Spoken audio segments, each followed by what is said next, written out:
আল্লাহু আকবার, ইন্না লিল্লাহি ওয়া ইন্না ইলাইহি রাজিউন। সুদানে আরএসএফের ড্রোন হামলা, ৪৩ শিশুসহ নিহত ৭৯। সুদানের দক্ষিণ কর্দোফান প্রদেশে আধাসামরিক বাহিনীর র্যাপিড সাপোর্ট ফোর্সেস আরএসএফের চালানো এক ভয়াবহ ড্রোন হামলায় অন্তত ৭৯ জন বেসামরিক নাগরিক নিহত হয়েছেন। নিহতদের মধ্যে ৪৩ জনই শিশু এবং আহত হয়েছেন আরও ৩৮ জন। শুক্রবার ৫ ডিসেম্বর এক বিবৃতিতে সুদান কর্তৃপক্ষ এই তথ্য নিশ্চিত করেছে। দক্ষিণ কর্দোফান রাজ্য সরকারের পক্ষ থেকে দেওয়া বিবৃতিতে জানানো হয়, বৃহস্পতিবার পশ্চিম সুদানের কালোগি শহরে এই হামলার ঘটনা ঘটে।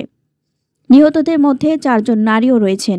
বিবৃতিতে বলা হয়, আরএসএফের ড্রোন থেকে মোট ৪টি ক্ষেপণাস্ত্র ছোড়া হয়, যা একটি কিন্ডারগার্টেন শিশু বিদ্যালয়, একটি হাসপাতাল এবং শহরের ঘনবসতিপূর্ণ এলাকায় আঘাত হানে। রাজ্য সরকার এই ঘটনাকে আরএসএফ সমর্থিত Sudan People's Liberation Movement North দ্বারা সংঘটিত একটি জঘন্য অপরাধ হিসেবে অভিহিত করেছে। প্রথম দিকে রাজ্য সরকার হামলায় ৬ শিশু ও একজন শিক্ষক সহ মোট ৮ জন নিহত হওয়ার খবর দিলেও পরে নিহতের সংখ্যা বেড়ে ৭৯ জনে পৌঁছায়।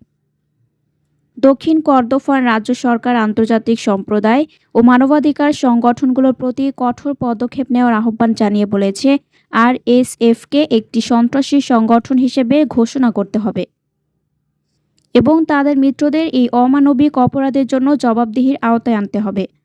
এই হামলার তীব্র নিন্দা জানিয়েছে জাতিসংঘ শিশু বিষয়ক সংস্থা ইউনিসেফ। এক বিবৃতিতে হামলাটিকে শিশুদের অধিকার লঙ্ঘনের এক ভয়াবহ উদাহরণ বলে উল্লেখ করেছে সংস্থাটি। ইউনিসেফ জানায়, নিহতদের মধ্যে ৫ থেকে ৭ বছর বয়সী ১০ জনেরও বেশি শিশু রয়েছে। আনাদোলুর খবরে বলা হয়, গত মাসে উত্তর ও দক্ষিণ কর্দোফানে ক্রমবর্ধমান সহিংসতার কারণে ৪১,০০০-এরও বেশি মানুষ পালিয়ে গেছে। উত্তর পশ্চিম ও দক্ষিণ কর্দোফান রাজ্যে গত কয়েক সপ্তাহ ধরে সেনাবাহিনী ও আরএসএফের মধ্যে তীব্র লড়াই চলছে, যার ফলে ইতিমধ্যে কয়েক হাজার হাজার মানুষ ঘরবাড়ি ছেড়ে পালাতে বাধ্য হয়েছে।